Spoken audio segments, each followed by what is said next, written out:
Hi, this is Jim Hart for Real Men's Fat Loss, and today I'd like to talk to you about how our environment makes us fat and why it's so difficult to maintain weight loss in a toxic environment. And there's an article in this month's Nutrition Action Health newsletter that interviews Kelly Brownell, and he's considered one of the world's leading experts in obesity. And he basically believes the obesity problem is based on our food environment, how the big food companies push foods that are loaded with fat and sugar and taste really good, and how ultimately those foods are addictive the same way that nicotine or alcohol or drugs can be.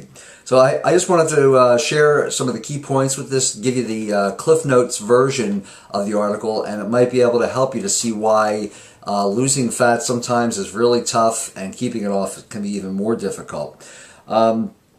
He says that years ago we never had food in the places we have it now. You never had food in gas stations, drug stores.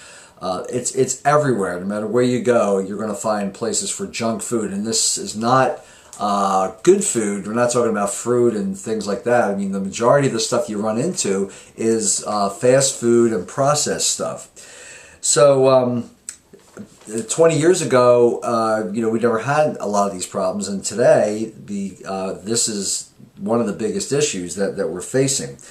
Also, our biology and our bodies are really still back in the caveman days. We have not evolved to handle all the calories. Back when we were cavemen, we had long periods of time when there was no food available, and our bodies had to adapt to that.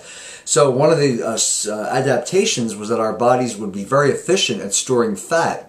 We would also have this mechanism in our body to gorge on carbohydrate-rich foods, so that when food did become available, we could eat lots more, store it up, and then we would be able to survive for a longer period of time.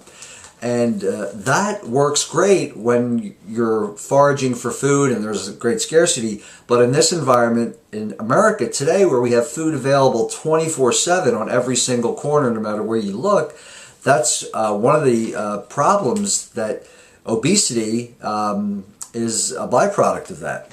So our evolution for survival is actually now working against us and creating a problem where it's making us sick and dying. Many of us are dying because of obesity-related causes.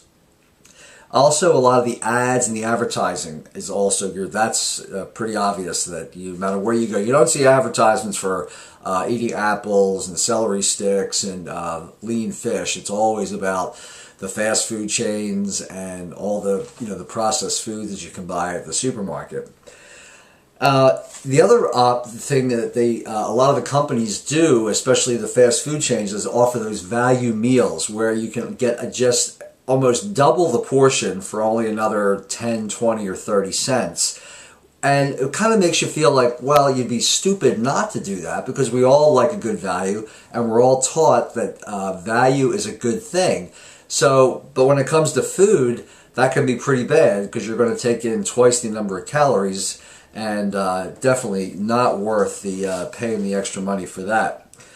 So, the other thing he talks about is how food, especially things like sugar, are very similar to how drugs act in our brains. In other words, sugar stimulates the reward pathways in the brain in the same way that alcohol does, and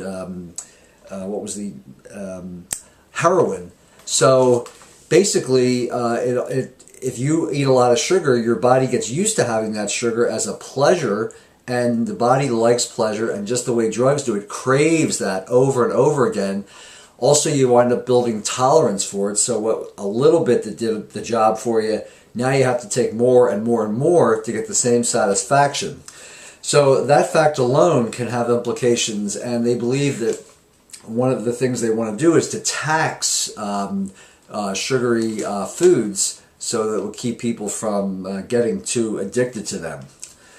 And So ultimately, the goal with all of this is to create a better environment, and his suggestion is that we stop running these ads for on television, especially the ones that kids see, because that's when kids develop the habits that they take into adulthood that ultimately lead to obesity.